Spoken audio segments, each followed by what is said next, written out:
Hi and welcome everyone. This is the Hobo Prepper and I am Friar Tuck. Okay, so if you are planning, if you're doing the ECT and you're like, oh man, the Alabama Road Walk, there's no information out there.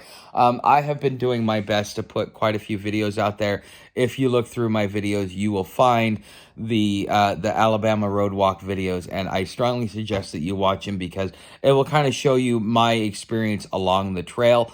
But this is just a compilation video of what you would need to do if you just want something straightforward and it's going to help you plan the Alabama Road Walk as part of your through hike or as part of your bug out experience. So now I was doing the Florida Trail, and so I'm going from south to north, and so I'm going to explain it to you in that way. If you want to, if you're going from north to south, then you can just reverse order a lot of this. Okay, so as far as planning, here's some basics. You're going to want to contact the Pinhoti Outdoor Center. The Pinhoti Outdoor Center will email you the GPX file. You can find them on Facebook. They have their own Facebook group. You will end up making a call. You'll talk to Kim, who is the owner, and she will tell you to send her a text with your name and your email address. You'll send her a text, and then they will email it to you later that day. So make sure that you get this that you contact them a day or two before you get into the Alabama Road Walk. Okay. Now, as far as resupply, so let's talk about food and water. Let's talk about the Blackwater Trail, which is the Alabama connector. Okay, so when you cross a town called Harold, there is a church there that you can stay at. I actually called ahead to the pastor. He says, as long as you don't make a mess, I don't mind. It's pretty nice to stay there. It's pretty quiet. You'll like that there. I think it was like a Methodist church. It may there's two churches there, and I stayed the one that was actually on the trail because there is one that's off. It's a Baptist church, I think, or I might have them crisscrossed. Okay, but anyways, so right there you can camp there, and then in the morning you're gonna want to resupply at the Herald store. So that is it's a little convenient / grocery store. It services the whole area. You know, I like to use rice and then have snacks to go along with it. You may have a different regimen, but I find that works for me. Okay. If you want to kind of see what the Blackwater Trail is, I have a video. It's called Rehydrate, Re-Energize, and Refuel.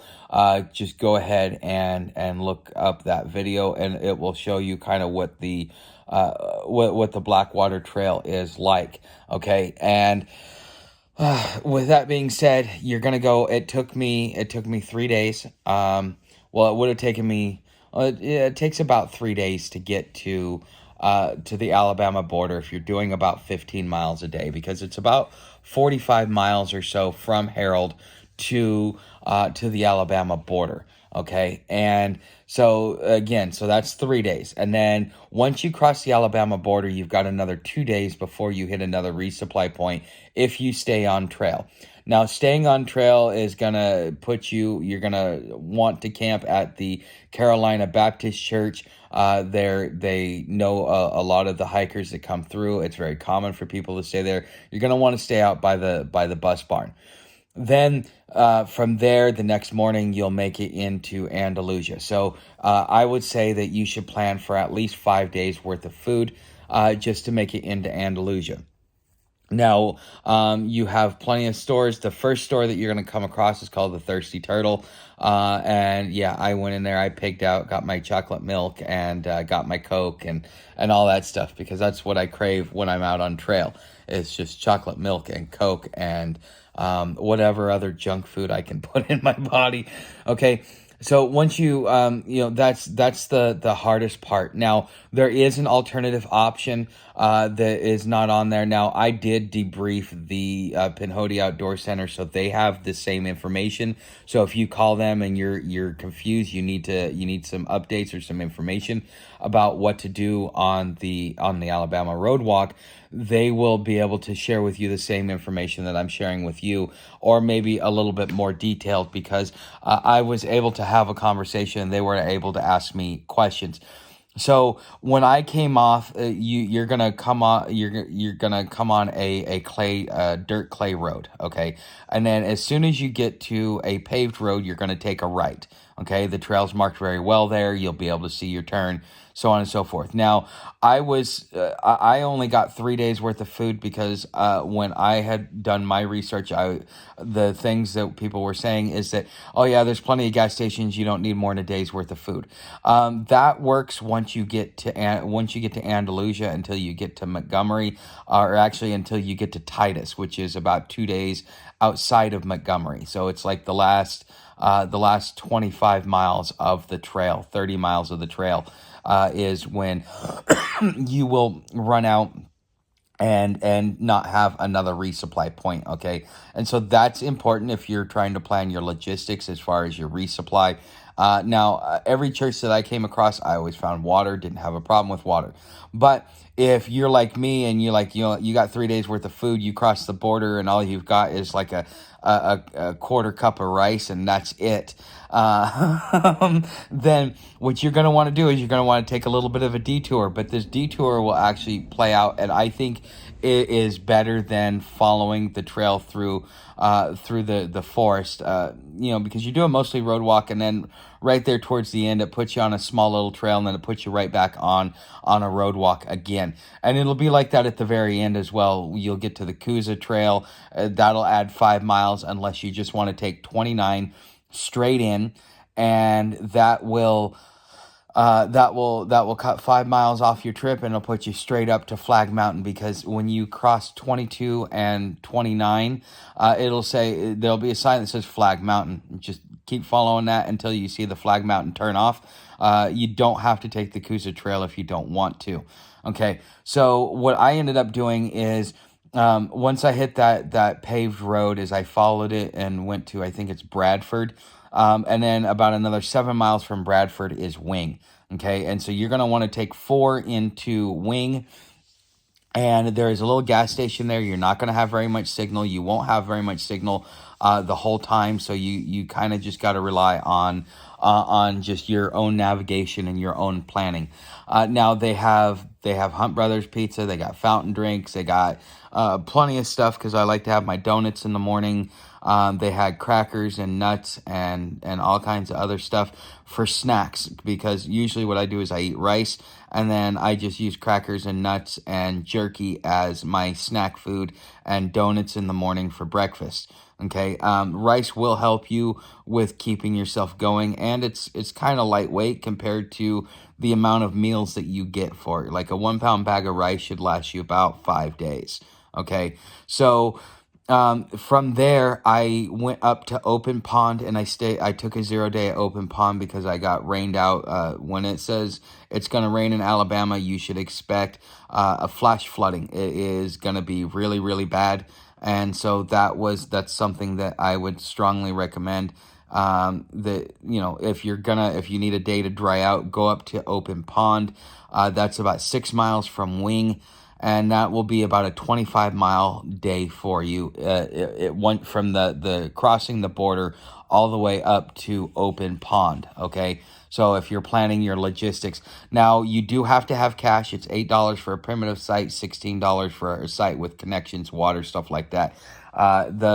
The shower is hotter over on the primitive side than it is over on the connection side. So, depending upon what shower you want to use. I preferred I ended up staying there 2 days. The night it rained, I stayed in the primitive side, and then I moved over to the connection side the next day. Now, you're still not going to get any signal out there. You're going to be lucky to get 1 bar.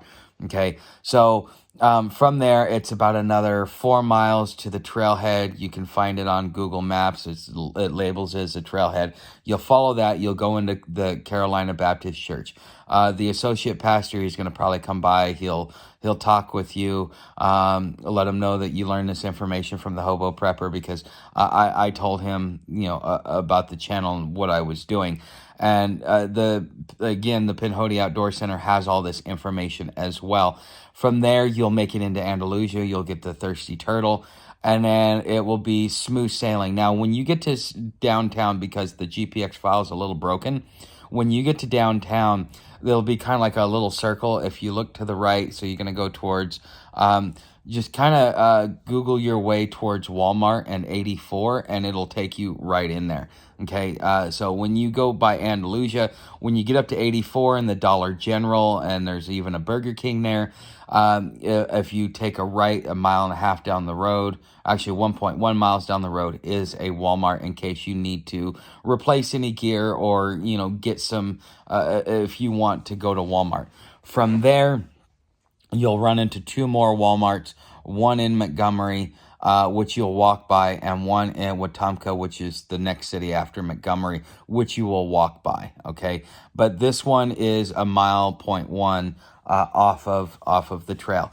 Now, all the churches, they it's much different than in other states. These churches, they're okay with you staying there.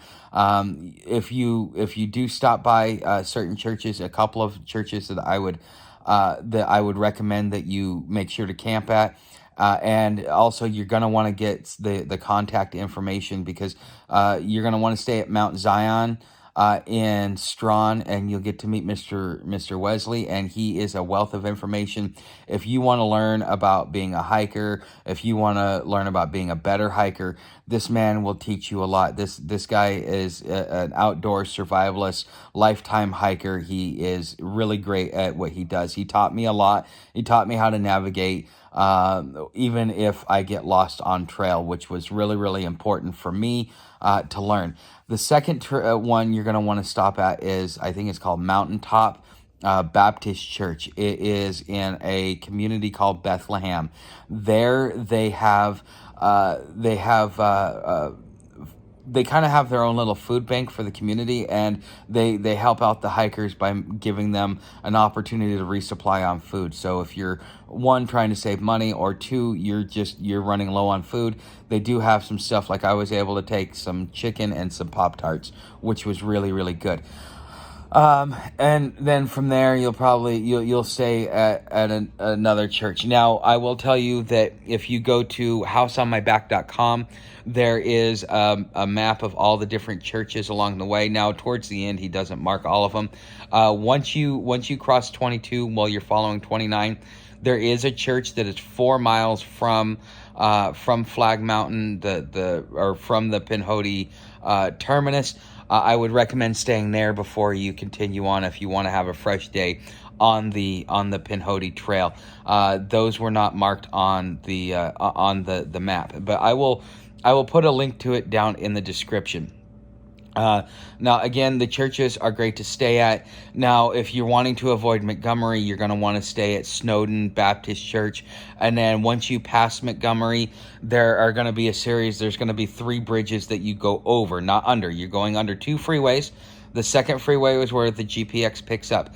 But the first bridge that you come across, that is where you're going to want to sleep, because if you go up to the other bridge or the bridge after that, those are marshland underneath, and they get flooded from rains and so on and so forth. You're not going to want to stay there. Now, the rest area has been closed for a few years, and so you are going to want to stealth camp if you do go in there. It doesn't look like it's shady or anything else like that. When you do go into South Montgomery, it will be shady, or at least seem shady, until you cross under the first freeway and you start getting into downtown. Then it starts, North Montgomery is a lot nicer, and you can rest with ease. I would not stay in North Montgomery. And then, as those are the 2 churches, that's the basics of how you want to be able to get through, as far as getting water. Now, there are people that will want to stop you, talk to you along the way. Make sure you stop and you talk to them, because they talk to all the hikers. These are retired guys that just, they're living vicariously through the hiker. Okay. So make sure that you take some time and you have a conversation with them. I think I've covered everything. If you have any questions, I would suggest that you contact the Pinhoti Outdoor Center. If you want to kind of get a visual of some of the stuff, I suggest you go and watch my videos, starting with the rehydrate, refuel, re-energize, and then all the videos after that until you start seeing the markings for Pinhoti. Those are all of my Alabama roadwalk videos, and that will kind of help you with getting a visual to go along with your logistics. Okay, so with that being said, if you want to help the channel, if you find this stuff valuable, and because I will talk about this with each of the trails that I do, you can subscribe, you can like, you can share, you can also hit that bell notification, make sure that you get notified of any new videos that I upload. If you want to help fund my trip, you can put a tip in the tip jar, or you can, if you're curious about some of the gear that I use, there's affiliate links down there. I get a commission off of it. If you want an even deeper conversation, you can come over to Patreon. But with that being said, if you have any more questions, you can either leave it down in the comments or contact the Pinhoti Outdoor Center, and I will see you guys in the next video.